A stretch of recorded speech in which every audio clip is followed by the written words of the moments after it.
Hello friends, welcome to information Tamil. இந்த video நம்ம என்ன பார்க்க போறோம் அப்படின்னா, டிஎன்பிஎஸ்சி தேர்வுகளுக்கு டிஎன்பிஎஸ்சி வெளியிட்டுள்ள மிக முக்கிய அறிவிப்பு தான் பார்க்க போறோம். லேட்டஸ்ட் டிஎன்பிஎஸ்சி நியூஸா பார்க்க போறோம். அதே போல இந்த வீடியோட எண்ட்ல வந்து டிஎன்பிஎஸ்சி குரூப் 4 எக்ஸாம் தொடர்பான ஒரு முக்கிய அறிவிப்பை நம்ம சொல்ல போறோம். அதனால இந்த வீடியோவை ஸ்கிப் பண்ணாம கடைசி வரை முழுசா வந்து பாருங்க. இப்பவே இந்த வீடியோவை எல்லாரும் லைக் பண்ணி ஹைப் பண்ணிடுங்க. இப்போ நம்ம வீடியோக்குள்ள டிஎன்பிஎஸ்சியில வெளியிட்டுள்ள இந்த செய்தி குறிப்புல என்ன தெரிவிச்சிருக்காங்க அப்படின்னா, தமிழ்நாடு அரசு பணியாளர் தேர்வாணையத்தின் அறிவிக்கை எண் 09/2024 நாள் 26/7/2024 அறிவிக்கப்பட்ட ஒருங்கிணைந்த தொழில்நுட்ப பணிகள் தேர்வில் நேர்முக தேர்வு அல்லாத பதவிகள் அடங்கிய கீழ்காணும் பதவிகளுக்கான காலி பணியிடங்கள் நேரடி நியமனம் செய்வதற்கு தேர்வுகளால் பதிவேற்றம் செய்யப்பட்ட சான்றிதழ்கள் ஆவணங்கள் சரிபார்ப்புக்கு பின்னர் சில சான்றிதழ்கள் ஆவணங்கள் முழுமையாக சரியாக பதிவேற்றம் செய்யப்படாமல்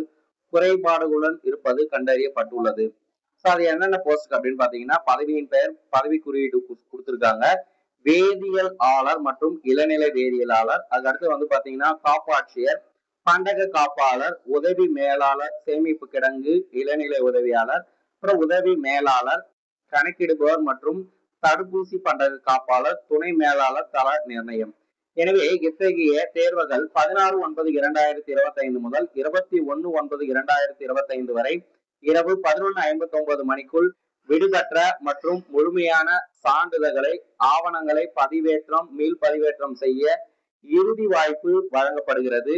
மேற்படி தேர்வுகளின் பதிவெண்களை கொண்ட பட்டியல் தேர்வாணையத்தின் இணையதளத்தில் பதிவேற்றம் செய்யப்பட்டுள்ளது.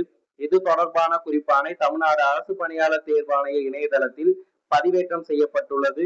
இத்தகவல் அத்தேர்வுகளுக்கு குறுஞ்செய்தி, மின்னஞ்சல் ஆகியவற்றின் வாயிலாக தெரிவிக்கப்பட்டுள்ளது.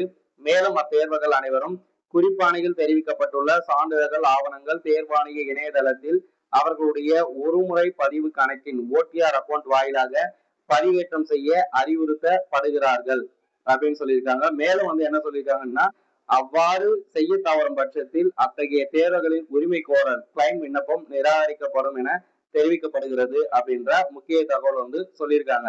சோ இதுல டிஎன்பிஎஸ்சி குரூப் 4 தேர்வுக்கு ஒரு முக்கிய நியூஸ் நம்ம சொல்றோம்னு சொல்லியிருந்தோம்.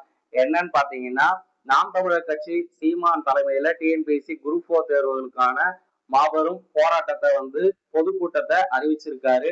சோ அது சம்பந்தமான வீடியோ நீங்க பார்க்கலாம் அப்படின்னா டிஸ்கிரிப்ஷன் பாக்ஸ்ல லிங்க் கொடுக்குறேன். சோ அதை நீங்க செக் பண்ணி பார்த்து தெரிஞ்சுங்க. டிஎன்பிஎஸ்சி குரூப் 4 தொடர்பான உங்களுடைய கருத்துக்களை கட்டாயம் வந்து கமெண்ட்ல தெரிவிங்க. நாம் தமிழர் கட்சி சீமானை பத்தியும் கமெண்ட்ல தெரிவிங்க. நன்றி.